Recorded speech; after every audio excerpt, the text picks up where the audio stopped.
자, 2학년 학생 여러분 안녕하십니까? 동아시아사 온라인 수업입니다. 오늘도 문제풀이를 좀 해보려고 합니다. 이번 문제풀이는요, 2019학년도 대학 수학능력 고3 시험입니다. 9월 모의평가 문제지인데요. 여러분들이 봤던 고등학교 2학년 때의 문제지보다는 조금 좀 난이도가 조금 높을 수 있습니다. 함께 보도록 하겠습니다. 자, 1번 문제는 항상 쉬운 문제로 시작을 합니다. 자, 핵심 키워드를 찾아보겠습니다. 밑줄 친 토기에 해당하는 유물로 적절한 것은 이라고 얘기했네요. 자, 여기 이제 핵심 키워드를 찾아보면 되겠습니다. 그렇죠? 자, 동아시아 수행평가 과제로 우리 모둠이 일본의 신석기 문화라고 나와 있네요. 그렇죠? 일본의 신석기 문화에 대해서 발표하기로 했잖아. 자료 찾았니? 라고 얘기했습니다. 자, 와, 좋아. 나는 새끼줄무늬 라고 나와 있네요. 새끼줄무늬가 새겨진 토기를 찾았어 라고 얘기했습니다. 이 새끼줄무늬, 일본의 신석기 문화의 가장 대표적인 토기가 뭡니까? 조몬문화 토기죠? 조몬토기입니다. 자, 조몬토기가 해당하는 것은 몇 번입니까? 3번. 조몬토기네요. 자, 1번 같은 경우는 홍산 문화의 대표적인 토기로서 기하학적 문양이 새겨져 있는 토기고요. 2번은 우리나라 신석기의 가장 대표적인 빗살무늬 토기고요. 4번 같은 경우에는 양서 문화의 채도이고요. 5번 같은 경우는 멧돼지 모양이나 이삭의 그러한 문양이 새겨져 있는 뭐 얘기하는 겁니까? 허무드 문화의 대표적인 토기입니다. 자, 그래서 답은요 3번이고요. 쉽게 해결되네요. 2번 보겠습니다. 가에 들어갈 내용으로 가장 적절한 것은 이라고 얘기했습니다. 자, 수나라 당나라의 율령입니다. 자, 이 문제의 핵심 키워드는 수나라 당나라의 율령이죠. 자, 수나라 당나라의 율령이 동아시아에 전파되어지면서 자, 우리나라 또 발해, 신라 발해 또 더 나아가서 일본 이런 나라들에 영향을 줬죠. 그래서 동아시아 문화권을 형성했을 때가 수나라 당나라 때의 율령 체제입니다. 자, 가에 들어갈 내용으로 적절한 거 이렇게 얘기했네요. 자, 신라 때의 국학, 또 발해의 삼성육부, 다른 나라. 그러면 여기서 나오는 것은 어떤 거 얘기하겠습니까? 자, 일본 정도 되겠네요. 그렇죠? 자, 이런 나라들의 율령입니다. 자, 답은요. 자, 일본의 이관팔성제. 요거죠? 이관팔성제의 구조를 파악한다. 여기 답이네요. 자, 반란국의 정치 제도를 찾아본다. 반란국은 베트남의 최초의 국가이죠. 흥부엉이라는 인물에 의해서 건국되어졌던 청동기 시대의 최초의 국가 반란국이요. 주의 봉건제도 운영의 실태를 파악한다. 자, 율령은요 수나라 당나라 때에 완성이 되어졌기 때문에 주나라의 율령은 한참 전의 얘기고요. 고조선도 마찬가지고요. 좌연왕, 우연왕의 하위 조직을 조사한다. 이것은 어디 얘기하고 있는 겁니까? 흉노에 대한 설명이네요. 그렇죠? 자, 그래서 자, 수나라 당나라의 율령이 영향을 준 것은 일본의 이관팔성제라고 하는 중앙 통치 조직 밖에는 없습니다. 그렇죠? 자, 2번 봤고요. 이것도 쉽게 해결되네요. 자, 3번 한번 보겠습니다. 가 인물의 활동한 시기 동아시아의 상황으로 옳은 것은 이라고 얘기했습니다. 그러면 인물을 찾아봐야 되겠죠? 찾을 필요도 없네요. 바로 키워드가 나오네요. 왕원 천축국전이라는 키워드가 바로 나오고요. 1908년에 중국 투낭 천불동에서 프랑스인 펠리오에 의해서 발견되었습니다. 이것은 뭐가 여러 해 동안 인도와 중앙아시아 등지를 순례하며 보고 들은 내용을 기록한 것으로 당시의 지리, 식생, 문화, 언어 등을 알려주는 귀중한 여행기입니다. 자, 왕호 천축국전을 썼던 인물 누구 얘기하는 겁니까? 해초 얘기하는 거죠. 그렇죠? 자, 해초에 대한 설명입니다. 자, 이 사람이 활동했던 시기에 동아시아의 상황은 이라고 얘기했는데요. 해초가 활동했던 시기는 신라, 더 구체적으로 얘기하면 통일신라 시대 때의 인물이네요. 자, 다음에 법흥왕 때 불교를 공인했다. 법흥왕은 신라 사람이잖아요. 통일되기 전에 신라 사람 6세기 때의 인물이고요. 파스파가 새로운 문자를 만들었다. 파스파 문자라고 얘기하죠. 이 파스파는 문자는 원나라의 문자이고요. 다음에 해자가 쇼트쿠 해자의 스승이 되었다. 해자는요 고구려 사람이잖아요. 그러니까 통일신라 이전의 인물 고구려 사람이고요. 다음에 감진이 일본에 건너가 계율을 청하였습니다. 감진은요 우리 공부했습니다. 자, 8세기 무슨 시대 때 사람? 나라 시대 때의 사람이잖아요. 그러니까 8세기니까 통일신라에 해당하는 부분 맞네요. 여기 답이고요. 법현이 인도를 순례하고 불법을 연구했다. 이 법현이라는 인물은요, 언제 인물입니까? 남조 시대, 위진 남북조 시대의 남조에 해당하는 그러한 인물이죠. 남조 중에서도 최초의 남조 국가, 동진에 해당하는 그러한 국가에서 활약했던 인물입니다. 이 사람의 대표적인 저서는 뭡니까? 불국기라는 그런 저서를 남기기도 했던 인물이죠. 그래서 해초가 활약했을 당시 통일신라 시대, 여하 시대를 같이 하는 같은 시기의 인물은요, 감진밖에는 없네요. 답은요, 4번입니다. 다음 4번 한번 보겠습니다. 가 국가에 대한 설명으로 옳은 것은 이라고 얘기했습니다. 예전에 저들은 우리나라와 요를 섬겼습니다. 요라는 것은 거란이 세운 나라 얘기하고 있는 거죠. 자, 거란이 세운 요를 섬겼습니다. 자, 그러나 급격히 세력을 키워서 무엇을 세운 후에 요를 멸망시키고 지금은 송을 위협하고 있습니다. 자, 거란을 멸망시키고 송을 위협해서 심지어는 이 송나라를 남쪽으로 쫓아내어서 남송시대를 맞이하게 했던 그 북방 유목민족, 어디를 얘기하는 걸까요? 여진 얘기하고 있는 거죠. 그렇죠? 여진이 대한 설명입니다. 자, 여진이 세운 나라가 바로 금나라잖아요. 여진의 금나라에 대한 설명이네요. 자, 한번 보겠습니다. 자, 여진에 대한 설명으로서 옳은 거 이렇게 얘기했네요. 다루가치를 각지에 파견했다. 다루가치는 원나라에서 파견한 지방 행정관을 얘기하는 겁니다. 그랬으니까 다루가치 요거는 원나라에 대한 설명이고요.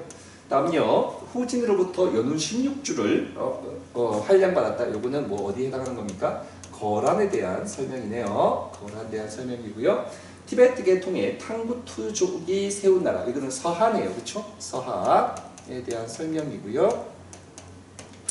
중원 왕조로부터 화봉 공주를 받아들였다.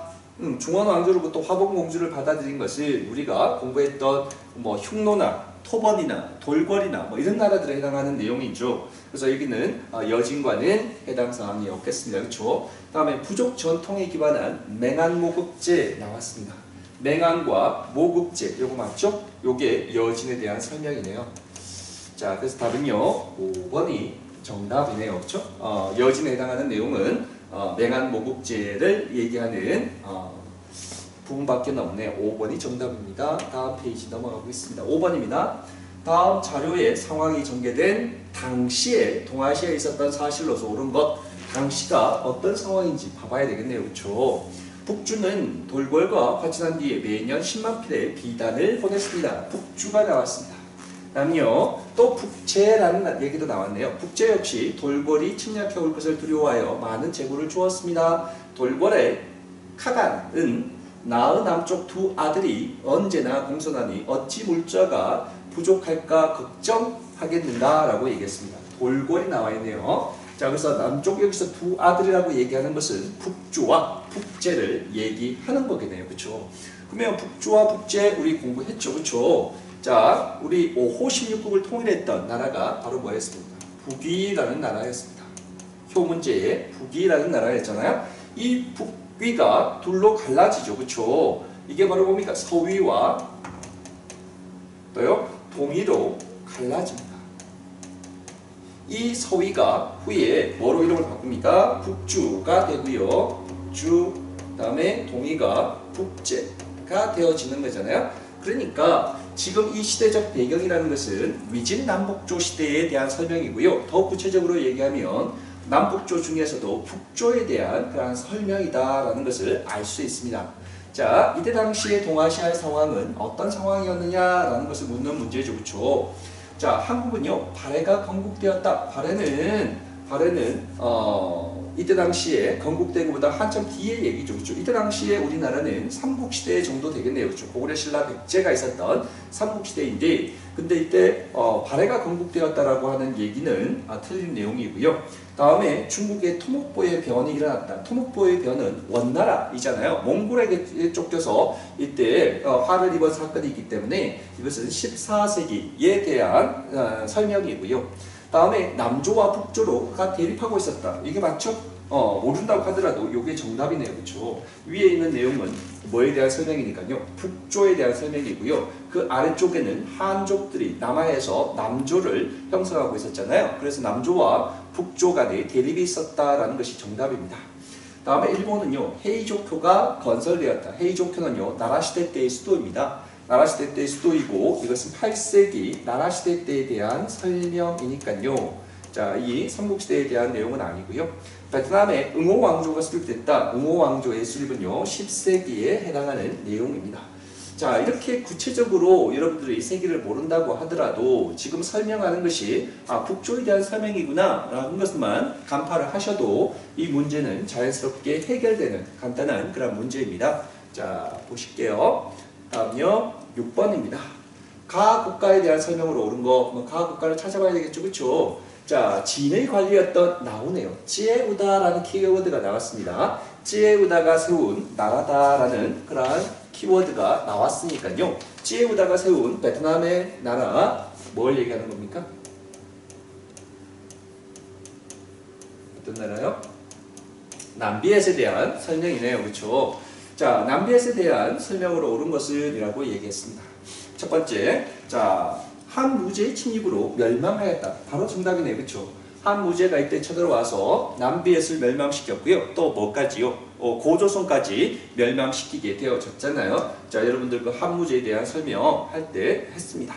다음에 베트남에 세워진 최초의 국가는 남비엣이 아니라 흥부엉이 세웠던 발랑국이라는 나라가 베트남의 최초의 국가였다라는 거 설명했고요. 다음에 야오허강을 경계로 연나라와 대립했다. 이거는 뭐에 대한 설명입니까? 고조선에 대한 설명이네요. 우리나라 최초의 국가였던 고조선에 대한 설명이고요. 만리장성 이북의 초원지대를 통합했다. 이것은 흉노에 대한 설명이네요. 그렇죠? 흉노. 자, 북방용호민족 흉노에 대한 설명이고요. 전국 칠웅의 하나로 부국강병 정책을 추진해서 전국 칠웅을 통일했던 나라, 바로 진시황의 무슨 나라요? 진나라에 대한 설명입니다. 자, 그래서 여기서 남비엣에 대한 설명은요, 1번밖에는 없네요. 다음 페이지 보겠습니다. 7번입니다. 다음 자료에 나타난 인구 이동이 끼친 영향. 인구 이동을 지금 봐야 되겠죠, 그렇죠? 자, 인구 이동이 어떤 영향을 끼쳤는가? 중원에서 흉노를 비롯한 오호가 난리를 일으킨 이래 백성들이 해수와 양쯔강을 건너 남쪽으로 이주하였습니다. 자, 남쪽으로 양쯔강 이남으로 이주했습니다. 자, 조정에서는 남아한 이주민들이 머무는 지역에 새로이 지방관을 두었습니다. 이후 전진이 다시 침입하자 남쪽으로 이주한 사람이 더욱 많아졌습니다. 라는 그런 내용인데요. 여기서 보면 흉노 5호가 쳐들어와서 어디로 이동했다는 얘기입니까? 양쯔강 유역으로 이동했다라는 내용이 나오니까 이것은 뭘 얘기하는 겁니까? 5호의 침입으로 인해서 한족들의 이동을 얘기하는 겁니다. 한족들이 이동해서 양쯔강 이남에 뭘 만든다는 얘기입니까? 남조를 형성했다라는 그런 설명을 하고 있는 거네요. 자, 보겠습니다. 자, 이것도 아까 얘기한 것처럼 위진 남북조 시대에 대한 설명이네요. 자, 일본과 감한무역이 이루어졌다. 일본과 감한무역이 이루어진 것은요, 명나라 때에 대한 설명이잖아요. 일본 무로마치 막부와 명나라 간의 감한무역이 이루어진 거고요. 상품 경제가 발달하여 마제은이 통용되어졌다. 말 모양에도 이거는 청나라에 대한 설명입니다. 청에 대한 설명이고요. 대외 무역을 관리하는 시박사라는 것은 당나라 때부터 설치한 거죠. 당나라 때부터 설치한 거니까 이 위진 남북조 시대보다는 이후에 대한 상황이고요. 강남 지역이 개발되어서 농업 생산력이 늘어났다. 여기 답이네요. 자, 한족들이 강남 지역으로 이주하게 되면서 강남 지역이 본격적으로 개발되고 이 지역의 농업 생산이 늘어났다라는 것이 정답입니다. 흉노를 견제하기 위해서 장건이 서역에 파견되었다. 이 문제는 누굴 얘기하는 겁니까? 이것은 한무제에 대한 설명이네요. 그렇죠? 한무제에 대한 설명이고, 그래서 여기서 자, 한족들이 강남으로 이주하면서 남조를 형성한 이후에 영향은요, 강남 지역이 본격적으로 개발되기 시작해서 농업 생산력이 늘어났다라는 것이 정답이겠습니다. 다음 페이지요. 가막부 시기에 동아시아 상황으로 옳은 것은 이라고 얘기했습니다. 막부니까 가마쿠라가 아니면 무르마치 아니면 에도, 이 셋 중에 하나겠네요. 자, 어떤 키워드가 나와 있는가 한번 보도록 하겠습니다. 자, 뭐뭐가 안전기에 접어든 이후에 새로운 농경지를 확보하기 위해서 개간과 간척이 활발해졌습니다. 농업정서, 비황, 초목도 등과 같은 농서도 편찬되었습니다. 여기까지 읽어봐서는 잘 감이 안 잡히네요. 이러한 노력으로 농업 생산이 높아졌습니다. 미국의 유통도 활발해지면서 그 집산지인, 이제 핵심 키워드 나왔습니다. 오사카를 천하의 부엌으로 불렸습니다. 자, 오사카가 천하의 부엌으로 불렸을 때는 언제 얘기하는 겁니까? 무슨 막부 시대요? 에도 막부 때의 설명이네요. 그러면 에도 막부 시대의 상황을 찾아보면 되겠죠? 자, 에도 막부 시대 때 우리나라는 무슨 시대고요? 조선 시대고요. 중국은요 청나라 때에 대한 설명이 나오면 되겠죠, 그렇죠? 자, 한국은요 목화가 중국에서 전해됐다. 이거는 고려 시대 때에 대한 설명이니까 조선이 아니니까 땡 틀렸습니다. 중국 최초의 지폐인 교자가 등장했습니다. 교자, 회자라는 지폐가 사용되어진 것은 중국 송나라 때에 대한 설명이고요.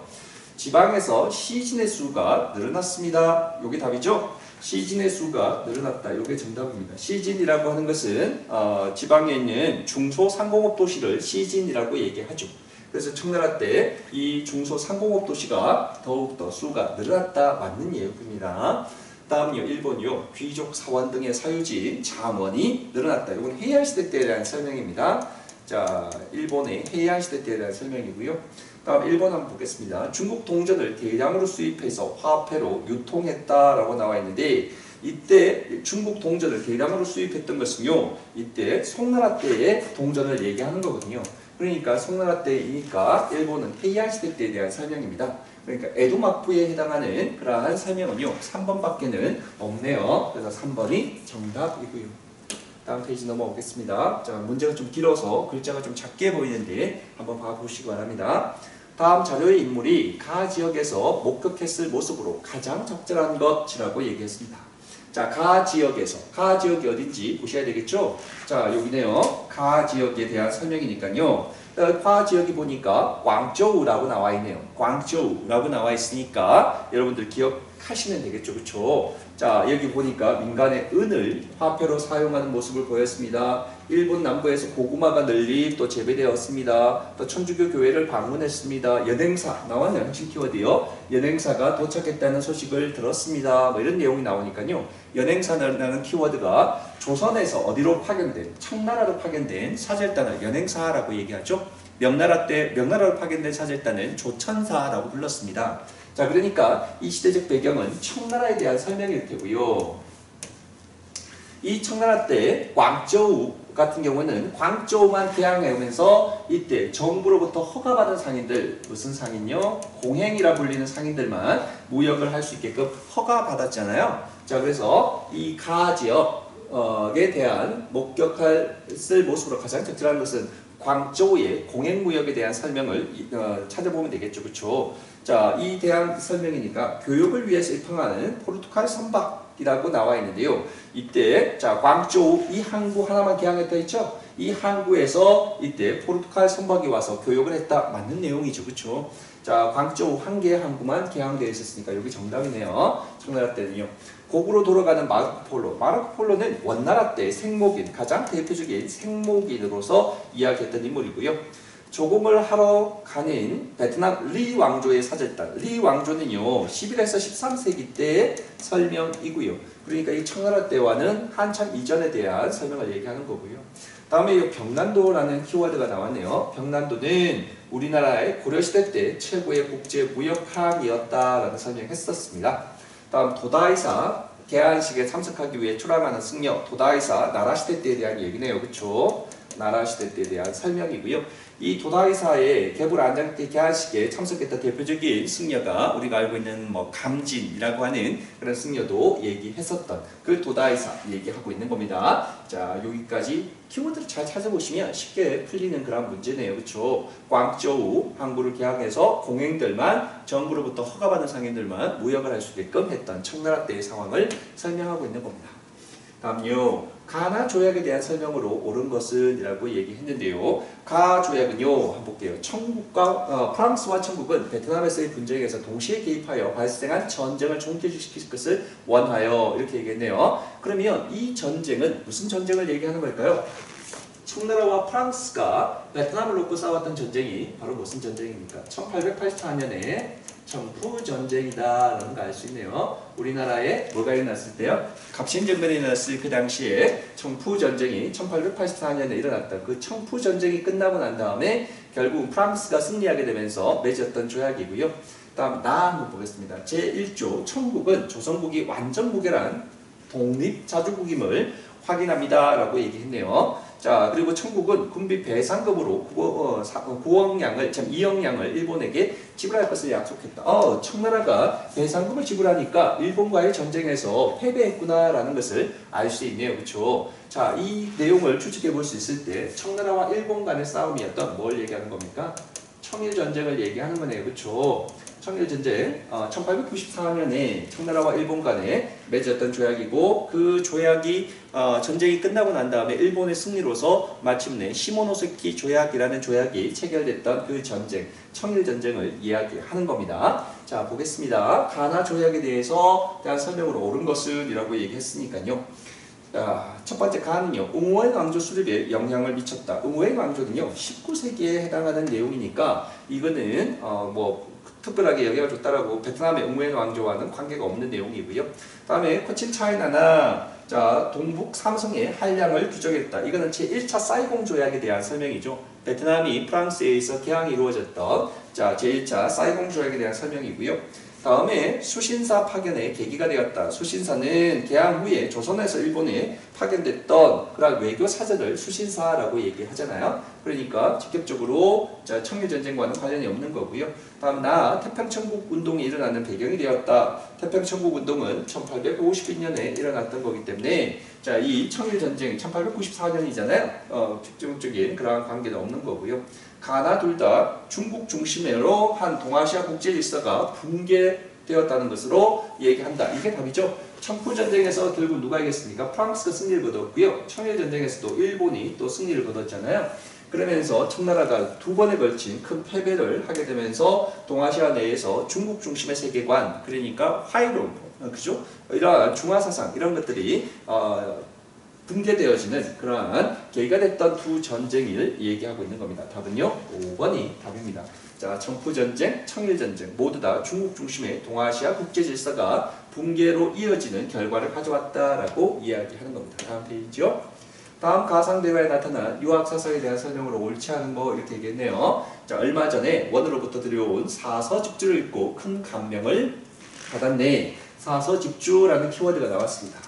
그래, 나 역시 성증리와 거경공리와의 참는 의미를 조금 알게 되었네. 사서집주 누가 썼죠? 주의가 썼던 성리학을 집대성했던 대표적인 저서이고요. 다음에 성리학의 수양 방법이 바로 뭡니까? 거경공리이잖아요. 자, 그래서 여기서 나타난 유학사상은 성리학에 대한 설명이네요. 간단하게 풀리는 문제이네요. 자, 명나라 때 왕수인에 의해서 집대성된 것은 왕양명이라고 얘기하잖아요. 왕수인의 다른 이름이. 그래서 여기서 뭘 얘기하는 겁니까? 양명학에 대한 설명이고요. 다음에 조선에서 서원 등을 통해서 확산되었다라고 하는데요. 자, 서원 등을 통해서 성리학이 확산되었다 맞습니까? 맞는 내용이네요. 그렇죠? 조선에서는 서원 등을 통해서 이 성리학이 보다 더 확산되어져 갔다라는 그런 얘기 했었습니다. 문제가 옳지 않은 것이네요. 그렇죠? 선생님 착각했습니다. 옳지 않은 것이니까요. 1번이 바로 틀렸네요. 자, 성리학에 대한 문제인데 여기서는 1번은 양명학에 대한 설명이니까요. 일본에는 가마쿠라 막부 시기에 성리학이 처음으로 전래됐다. 맞는 내용이네요. 다음에 에도 막부의 제도와 의례 정비에 기여했다. 맞는 내용입니다. 베트남에서는 레 왕조 시기에 확산되었다. 이거 확산되었다. 맞는 내용입니다. 그렇죠? 자, 그래서 여기서 성리학이 아닌 내용, 양명학에 대한 설명이 1번에 나와 있으니까 1번이 오답이네요. 다음에 가나 주장이 제기된 시기 사이에, 여러분 제일 싫어하는 문제가 또 나왔네요. 사이 시기에 동아시아에서 있었던 사실로 옳은 거 이렇게 얘기했습니다. 자, 여기에 보니까요 어떤 문제들이 키워드가 나와 있냐면 지금 푸젠과 광통 지역의 연해 백성들을 내지로 옮기고 해안가에 살고 있었던 백성들을 내지로 옮겼다는 얘기입니다. 이거 뭘 얘기하는 겁니까? 청계령 얘기하는 거죠. 청나라 때 청계령이라고 얘기합니다. 청계령이 1661년에 17세기에 내려졌고요. 정성공의 난, 여러분 기억납니까? 타이완의 정성공의 난이 진압되어지면서 마침내 청계령도 해제되었다라는 그런 설명을 했었습니다. 자, 그 내용 하고 있는 거고요. 다음에 절광순무 서원몽이 상주하였다. 현재 일본은 통상증명서를 발행하고 그것을 지참한 중국 상인들만 어디에 나가사키에서 교육을 허가할 수 있게 됐다라는 걸 얘기하고 있는 거죠. 이 통상증명서가 뭘 얘기하는 겁니까? 신패를 얘기하는 겁니다. 신패가 발행된 건요, 일본의 18세기 초에 대한 설명이고요. 자, 이때 선생님 설명했죠? 너무 많은 청나라 상인들이 나가사키 와서 나가사키 일본에 와 교육을 하다 보니까 일본의 많은 은들이 중국으로 빠져나가는 그러한 문제점이 생기게 되고요. 이를 막기 위해서 통상을 어느 정도 제한하기 위해서 일본에서 청나라 상인들에게 발행했던 그런 무역 통상 증명서가 신패라는 거다라는 얘기 했었습니다. 그래서 여기서 보니까 사이에 일어난 일을 찾으면 되겠네요. 그죠? 1661년 청계령부터 시작해서 18세기 초반에 일본의 신패 발행고 사이에 들어갈 일들을 찾으면 되겠습니다. 다음에 기유약조가 체결되어졌다. 기유약조는 임진전쟁 이후의 상황이잖아요. 이것은 임진전쟁 바로 몇 년 뒤에, 10년 뒤에 있었던 거기 때문에 청계령 이전에 대한 설명이고요. 알탕칸의 침입을 받았다. 우리 이거 공부했습니다. 알탕칸의 침입을 받은 것은 16세기고요. 이 몽골 얘기하고 있는 거죠. 그 다음에 15세기에는 우리가 에센칸의 뭐였습니까? 토목보의 변이 바로 15세기에 대한 설명이니까 이것도 청계령 이전에 대한 설명이고요. 타이완의 정시 세력을 진압했다. 타이완의 정시 세력이 바로 정성공의 난을 얘기하는 거잖아요. 정성공의 난을 얘기하는 거니까 아까 선생님이 얘기했습니다. 청계령이 해제되어지는 것이 바로 타이완의 정성공의 세력을 진압하면서 청계령이 해제되었다 이렇게 얘기했습니다. 당연히 청계령이 해제되었던 것이 정성공의 난과 직접적으로 연관되어지니까 이게 바로 요 사이에 들어와야 될 사건이네요. 다음에 일본은 히라도 네덜란드 상관을 대지마로 옮겼다. 대지마가 일본의 인공섬을 대지마라고 얘기하잖아요. 인공섬 대지마는요, 이때 17세기 초반에 건설되었습니다. 그래서 청계령 이전에 건설되어졌다는 거 좀 기억하시면 되겠고요. 다음에 일본의 주인선 무역을 통해서, 주인선이라는 것은 주인장, 슈인장 이걸 얘기하는 겁니다. 자, 그래서 일본에 허가받은 그러한 주인장, 수인장 이러한 무역을 통해서 동남아로 진출했다. 이것은 17세기 초반에 대한 설명이네요. 그래서 우리가 이때 당시에 그랬잖아요. 선생님이 슈인장에 발급하게 된 게 크리스트교가 너무 확산되는 것을 막고 또 하나 뭐요? 다이묘들의 성장을 막기 위해서 이와 같이 무역을 제한했던 것이 바로 그래서 슈인장, 주인장 이런 것들이 발행되어졌다. 자, 이렇게 얘기했었죠. 자, 17세기 초반이니까 청계령 이전에 대한 설명입니다. 그래서 이 사이에 들어가야 될 거 3번이네요. 그러니까 여러분들 연도를 모르셔도 청계령이라는 키워드를 여기 나와 있으니까 청계령과 정성공의 난은 직접적으로 관련이 있잖아요. 정성공의 난이 진압되면서 마침내 청계령도 해제되었으니까요. 그래서 수치적으로 연도를 모르셔도 스토리를, 큰 흐름만 여러분들이 좀 기억하셔도, 스토리만 좀 기억하셔도 쉽게 풀려지는 그런 문제입니다. 너무 여러분들 압박을 받으시면 안 됩니다. 항상 이 사이에 들어간 시기에 들어간 뭐 일 이렇게 나오면 항상 뭐 긴장하고 쫄고 그랬는데 그럴 필요가 없는 겁니다. 그렇죠? 자, 다음 페이지요. 13페이지. 각 국가에 대한 설명으로 오른 거 이렇게 얘기했네요. 정유전쟁 때 포로가 되었던 진주조신의 승려 6회가 귀국하여 다음과 같이 보고했습니다. 사스마 번이 무엇을 공격을 하여 왕과 왕의 동생을 사로잡았습니다. 사스마 번의 침입을 받았다. 어디일까요?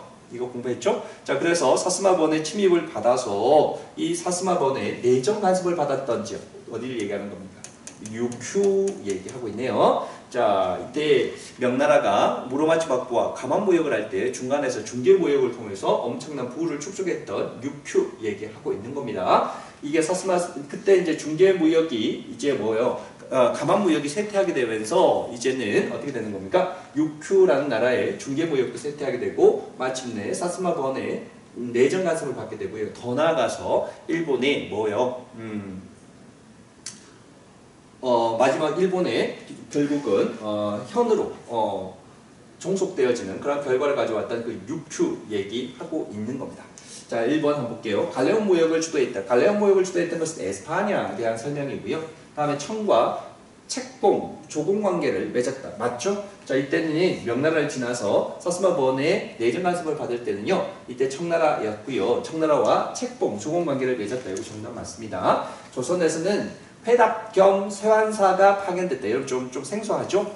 회답 겸 여기 쇠환사라는 것은 임진왜란 이후에 단절된 국교를 회복하고자 일본이 요청해서 조선에서 보낸 그러한 임진전쟁, 임진왜란 직후에 조선에서 일본으로 파견됐던 그러한 사신들을 우리가 회납 겸 쇠환사라고 이야기합니다. 자, 이거는 임진전쟁과 관련되는 조선의 일본과의 문제이니까요. 다음 임진전쟁 때 조선의 원군을 파병했다. 임진전쟁 때 조선의 원군을 파견했던 것은 명나라죠. 명에 대한 중국의 명나라에 대한 설명이고요. 천주교 박해를 이유로 프랑스의 침략을 받았다. 이것은 바로 뭐에 대한 설명입니까? 베트남에 대한 설명이네요. 그렇죠? 그래서 여기서 육효에 대한 설명은요. 몇 번밖에 없다고요? 2번이 정답이겠습니다.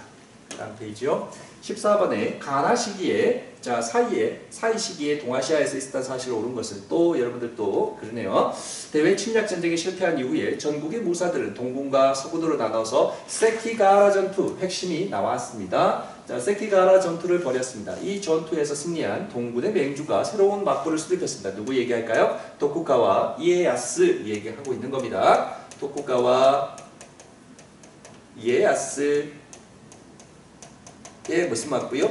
에도 막부의 수립을 얘기하고 있는 거고요. 밑에 볼게요. 이자성이 이끄는 농민 반란군은 토지제도와 조세제도의 개혁을 내세우면서 세력을 넓혀갔다. 자, 국호를 대순으로 정한 반란군은 마침내 베이징을 함락했다라고 얘기하는 거죠. 이거는 이자성의 난에 대한 설명입니다. 그렇죠? 이자성의 난으로 결국은 명나라가 무너지게 되어지는 거잖아요. 다 17세기 전반기에 있었던 그러한 내용들이네요. 그렇죠? 이게 구체적으로 보면 1603년에 있었던 거고요.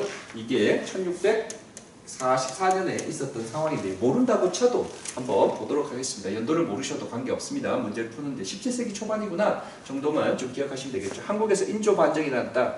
인조 반정이 일어난 것은요. 여기에 바로 우리가 정묘혼자 정제, 그렇죠? 정묘호란, 또 병자호란 이거 얘기하고 있는 거잖아요. 그러니까 인조 반정이 결국은 인조 반정으로 인해서 외교 정책이 중립 외교에서부터 친명, 배금 정책으로 바뀌면서 마침내 정묘 전쟁이 일어났으니까요. 요게 정답이네요. 1번요. 인조 반정이 일어났다라는 거요. 중국은 3번의 난이 일어났습니다. 3번의 난은 요건 좀 17세기 후반에 대한 설명이고요. 청나라 때 있었던 거잖아요. 그 다음에 북로 남해는요. 이보다 훨씬 14세기부터 16세기에 걸쳐가지고 명나라 때 있었던 얘기니까요. 그 이전의 상황들이고요.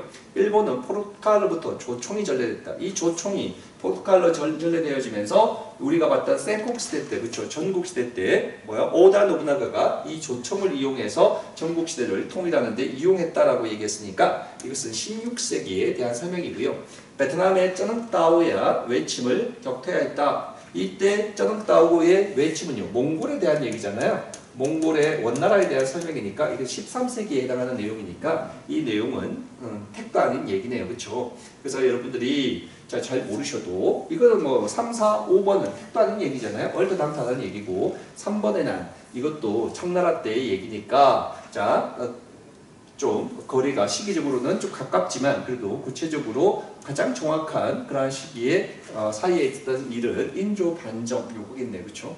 자, 좀 기억하시면 될 것 같습니다. 인조 반정이 구체적으로 1623년에 일어났으니까요. 다음은요. 다음 논의가 이루어진 시기를 연표에서 옳게 고른 것은 이라고 얘기했습니다. 야오뚱 반도에 리순과 다렌 나왔네요. 리순, 다렌 나왔습니다. 야오뚱 반도. 저들은 야오뚱 반도 나왔고요.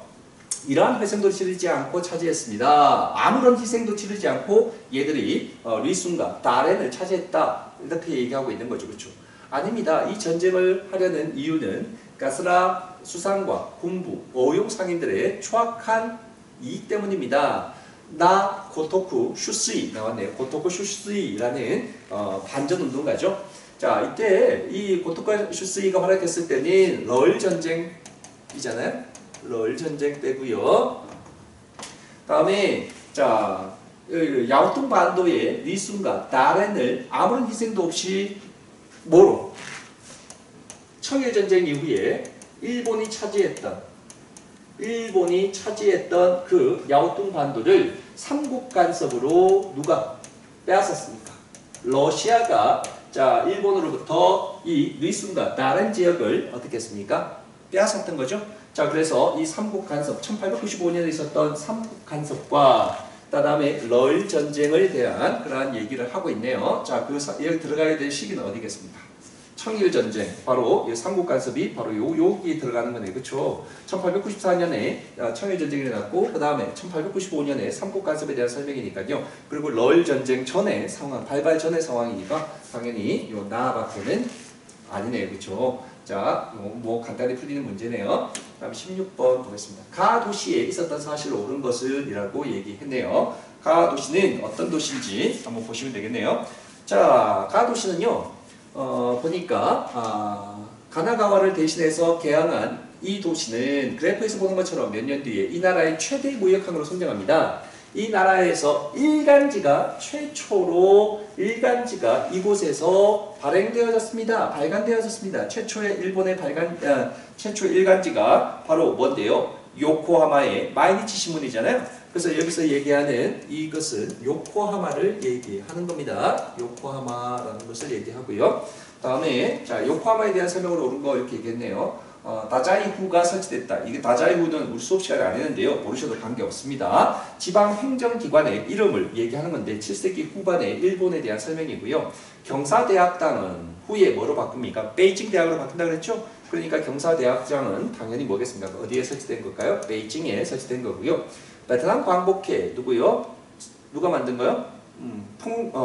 이 베트남의 광복회가 조직되어진 것은 어디요? 광저우죠. 광저우이고요. 일본 최초의 철도가 부설된 거 어디부터 어디까지요? 도쿄와 요코하마를 연결시키는 일본 최초의 철도죠. 그러니까 철도가 바로 도쿄와 어디요? 요코하마를 연결하니까 요코하마 맞죠? 다음 몇 번이요? 4번이 정답이네요. 대한민국 임시정부가 수립됐던 것은 상하이 대한민국 임시정부를 얘기하는 거고요. 다음에 17번을 넣어봤습니다. 가회의에 대한 설명을 옳은 것은 이라고 얘기했습니다. 근래 우리 외교 중에 가장 중요한 현안은 산둥 문제입니다. 산둥에 대한 문제다라고 얘기했습니다. 근데 최근 가에서 우리 외교가 끝내 실패했다는 소식이 전해졌습니다. 실패했다라고 얘기했습니다. 더욱이 그 원인이 정부의 친일파의 책동에 있었던 것으로 밝혀져서 국민들의 분노를 극에 달했습니다. 국민외교협회는 국치일인 5월 7일에 국민대회를 열기로 결정했지만 베이징 학생들은 그때 5월 7일 그때를 기다릴 수가 없어서 앞당겨서 시위가 일어났다. 이거 뭐 얘기하는 걸까요? 5.4운동 얘기하고 있는 거네요. 5.4운동이 일어나게 됐던 그 발달이 됐던 회의라고 얘기하는 거네요. 그 회의는 파리 강화회 얘기하는 거죠. 1차 세계대전 이후에 파리 강화회에서 산둥에 대한 그런 이권에 대해서 일본의 손을 들어주게 되면서 이때 자 결국은 5.4운동으로 이어지게 된 거잖아요. 그 파리 강화회의에 대한 설명을 얘기하는 겁니다. 한국의 독립을 최초로 약속했던 것은 2차 세계대전 이후에 카이알포 중에서 카이로 회담을 얘기하는 거고요. 1943년에 카이로 회담에 대한 설명이고 5.4운동이 일어나는데 영향을 줬다. 여기 답이네요. 5.4운동에 일어나는데 영향을 줬다. 열강의 해군 주력함을 보유량을 결정하는 줄이는 그러한 것은 우리가 워싱턴 회의였죠. 워싱턴 회의에 대한 설명이고요. 다음에 자 국민혁명군의 북벌 진행 중에 개최되었다. 국민혁명군의 북벌은요 1926년부터 28년까지 짱제스에 의해서 이루어졌던 국민혁명군의 북벌을 얘기하는 거고요. 자 파리 강화회의하고는 관계가 없는 거죠. 한참 뒤의 얘기고요. 8개국 연합이 베이징으로 출병하는 계기가 됐다. 이것은 뭐겠습니까? 의화단 운동에 대한 설명이네요. 그래서 파리 강화회의에 대한 내용은요 2번밖에 없습니다. 다음 가제도에 대한 설명으로 옳은 것을 찾으시오 이렇게 얘기했습니다. 자 국가가 중흥된 이래로 수도 항저우에서 국자가 유교 교육기관입니다. 그렇죠? 널리 무엇을 설치하여 자 무엇을 실시하여 관리를 선발했다고 이것을 실시해서 관리를 뽑았다 그래요. 국자갑을 두고 이것을 실시해서 관리를 두었다라고 얘기했으니까 뭐 이거는 두말할 필요 없이 뭘 얘기하는 걸까요? 과거 제도를 얘기하고 있는 거네요. 자 고려 광종 때 도입됐다. 우리나라 맞죠? 다음에 송대 때 3년에 치르는 것으로 정기되었다. 이게 맞는 얘기입니다. 그렇죠? 송나라 때는 또 뭐 기억하시죠? 겁니다. 전시제도라는 거 좀 기억하시면 되겠고요. 다음 막번 체제를 뒷받침하는 기반일 때 일본에서의 과거 제도는 큰 의미가 없었다라고 얘기했고요. 베트남은 쩐 왕조 때 처음 실시됐다. 처음 실시되어진 것은 쩐 왕조가 아니라 리 왕조 때 처음으로 실시되었다라는 설명을 했었습니다. 자, 그래서 과거 제도에 대한 설명으로 맞는 것은요, 기억과 니은만이 정답이네요. 이 문제는 간단하게 풀리는 문제네요. 기억, 니은이고요. 다음에 가나에 대한 설명으로 옳은 것은 이라고 얘기했는데, 자, 여기서는 여러분들이 조금 이제 어려움이 있을 겁니다. 아직까지 여러분들이 좀 안 배운 부분도 있고, 그래서 자, 가 부분과 나 부분은요, 선생님 구체적으로 설명을 하지 않고 여기서는 그냥 정답만 얘기하고 넘어갈게요. 그리고 진도가 안 나갔던 부분이고, 그래서요. 자, 가 같은 경우에는 이거는 우리가 뭐 샌프란시스코 강화 조약을 얘기하는 겁니다. 샌프란시스코 강화 조약에 대한 설명이고요. 1951년에 대한 설명이고요. 다음에 자, 일본과 중국이 자, 이때 수교했던 중일 공동 성명에 대한 설명입니다. 자, 이게 1972년에 대한 설명이고요. 자, 가나에 대한 설명을 오는 것, 중국이 참가한 가운데 조입이었다. 이때 샌프란시스코 회의는요, 중국과 우리나라가 참가하고 있지 않는 상황에서 조임이 이루어진 겁니다. 중국과 한국은 참여하지 않고 있었다. 자, 그래서 지금 틀린 내용이고요. 가는 6.25 전쟁에 중국군이 개입하는 이후에 체결되어졌다. 자, 6.25 전쟁에 중국군이 개입된 이후에 체결된 여기 답이고요. 다음에 나는 일본이 타이완과 평화조약을 체결하는 계기가 되었습니다. 이거는 일화 평화조약을 얘기하는 거고요. 1951년 타이완과 일본 간의 조약을 체결했던 거.